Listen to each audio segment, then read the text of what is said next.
ખૂબ જ જાગૃત સભ્ય છે અને ઘણીવાર મારી પાસે રજૂઆત લઈને આવ્યા છે, તો એમની માંગણીને ધ્યાનમાં રાખી સાથે હું કોક ને કોક પ્રસંગમાં આવતો હોઉં છું, કાં તો લગ્ન પ્રસંગ હોય, મંદિરનો પ્રસંગ હોય, કાં તો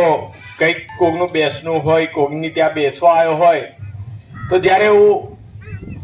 બધાની ત્યાં જતો હોઉં છું ને, તો જેને કામની જરૂરિયાત છે કે જેમના સુધી હજુ સુધી કામ નથી પહોંચ્યું એવા લોકો મારી પાસે આવીને રજૂઆત કરે છે. એ રજૂઆતને આધારે આજે આપણે આ 32 લાખથી વધુના કામો આપણે ધ્યાને લઈને ખાતમુહૂર્ત કર્યું છે. હું તો કદાચ આજે બધાનો મારો ચહેરો મોઢે થઈ ગયો છે કે ધારાસભ્ય એટલી બધી વાર અમારા ગામમાં આવે છે. આજે કદાચ મહિલાઓથી લઈને નાનું બાળક હોય ને